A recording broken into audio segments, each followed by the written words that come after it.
Here is the solution for day 3. Evaluate each expression without using a calculator. That means you need to do it from memory or use your unit circle. This is the sine inverse of 1/2. Later on we have the symbol like arctangent.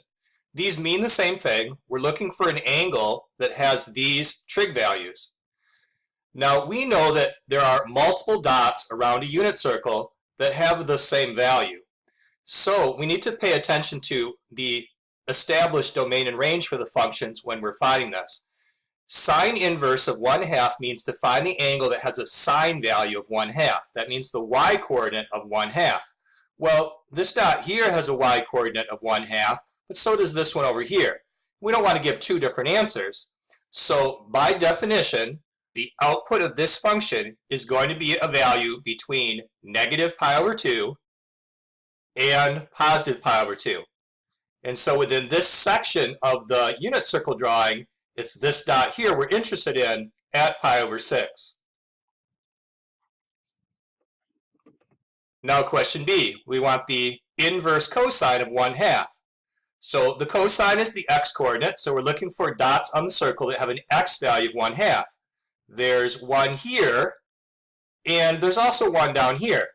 We don't want to give two different values, so we need to know where to look. By definition, the output of the inverse cosine function is a value between 0 and pi. So we're looking in this section of the unit circle when working with inverse cosine. And so that means it's this dot up here at pi over 3. Now question C, we want the arctangent, also called inverse tangent, of negative square root of 3. The unit circle gives x and y coordinates which are cosine and sine values. Remember that tangent is sine divided by cosine. So we need to find a dot where the x and y coordinates, when divided, would make the result negative square root of 3.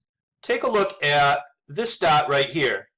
Its x-coordinate is 1/2 and its y-coordinate is negative square root of 3 over 2.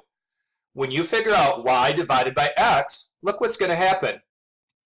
Negative square root of 3 over 2 divided by 1/2. Dividing by 1/2 is the same thing as multiplying by 2 over 1. These cross cancel, leaving the answer of. So this dot right here with this x value and y value would have a tangent value of negative square root of 3. But there's another dot on the circle that would have that same result, and that would be this one up here. So we need to know which of the two dots to use. By definition, the output of this function will give us a value between negative pi over 2 and positive pi over 2, this section of the unit circle. And so it's this first dot that we want, 5 pi over 3.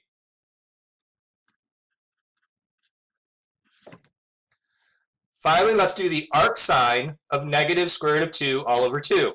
Where is there a dot that has a y value of negative square root of 2 over 2? That would be this dot here and this dot here. Well, which of them do we want to use? When we did question A, we said that the range for the arcsine function is to get a value between negative pi over 2 and positive pi over 2, this half of the unit circle. And so it's this dot that we want at 7 pi over 4.